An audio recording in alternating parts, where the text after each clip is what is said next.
മുടി കൊഴിച്ചിലും പരിഹാര മാർഗ്ഗങ്ങളും. മുടി കൊഴിച്ചിൽ എന്നാൽ ഹെയർ ലോസ് അല്ലെങ്കിൽ അലോപേഷ്യ എന്നാൽ നമ്മുടെ ശരീരത്തിൻ്റെ ഏതൊരു ഭാഗത്തു നിന്നും ഒരു നിശ്ചിത അളവിൽ കൂടുതൽ, ഒരു നിശ്ചിത നമ്പറിൽ കൂടുതൽ മുടി ഒരു ദിവസം കൊഴിയുന്ന അവസ്ഥയാണ്.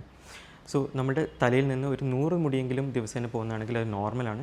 അതിൽ കൂടുതൽ കൊഴിഞ്ഞു പോകുന്നത് നമ്മുടെ റൊട്ടീനെ എഫക്റ്റ് ചെയ്യുന്നതുമാണെങ്കിൽ അത് ട്രീറ്റ് ചെയ്യേണ്ടതാണ്. മുടി കൊഴിച്ചിൽ ഉണ്ടാവാനുള്ള കാരണങ്ങൾ എന്തൊക്കെ? മെയിനായിട്ട് സ്ട്രെസ്സാണ്. അത് ഏത് രീതിയിലുള്ള സ്ട്രെസ് ആവാം, മെൻ്റൽ സ്ട്രെസ് അല്ലെങ്കിൽ ഫിസിക്കൽ സ്ട്രെസ് എന്താവാം, നല്ല സിവിയർ ആയിട്ടുള്ള പനി, കോവിഡ് പോലത്തെ പനി, അല്ലെങ്കിൽ എന്തെങ്കിലും സർജറി ചെയ്തിട്ടാണെങ്കിലോ, പ്രഗ്നൻസി, ഡെലിവറി, ഫീഡിങ്ങിൻ്റെ സമയത്താണെങ്കിലും, അല്ലെങ്കിൽ പ്രോപ്പറായിട്ടുള്ള ആഹാരം ചെല്ലാത്തത് കൊണ്ടും, ടെൻഷനൊക്കെ ഉള്ളതാണെങ്കിലും, തൈറോയിഡ് ഡിസോർഡേഴ്സ്, ഹോർമോണൽ ഇംബാലൻസ്, PCODയുടെ ഭാഗമായിട്ടും, ഹെയറിൽ കെമിക്കൽ ട്രീറ്റ്മെൻറ്റ് ആയിട്ടുള്ള hair straightening, hair bleaching, dyeing ഒക്കെ ചെയ്താലും മുടി കൊഴിച്ചിലുണ്ടാവാം.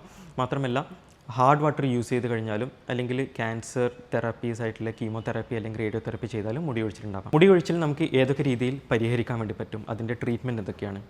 മെയിനായിട്ട് അവിടെ അത് പ്രോപ്പറായിട്ട് ഏത് കണ്ടീഷൻ കൊണ്ടാണ് ഉണ്ടാകുന്നതെന്ന് പ്രോപ്പറായിട്ട് അസസ് ചെയ്തിട്ട് അതിൻ്റെ കറക്റ്റായിട്ടുള്ള ട്രീറ്റ്മെൻറ്റ് കൊടുക്കാം. പിന്നെ അപ്ലൈ ചെയ്യാൻ വേണ്ടിയിട്ട് hair serums, oils, minoxidil, finasteride ഒക്കെ ഉണ്ട്. കഴിക്കാൻ വേണ്ടിയിട്ട് വിറ്റമിൻ സപ്ലിമെൻറ്റ്സ് ഉണ്ട്. അതേപോലെ തന്നെ മിനോക്സിഡിൽ, ഫിനാസ്റ്ററൈഡ്, പിന്നെ സ്പൈറോണോലാക്ടോൺ, സ്റ്റിറോയിഡ്സ് അങ്ങനത്തെയൊക്കെ ഉണ്ട്.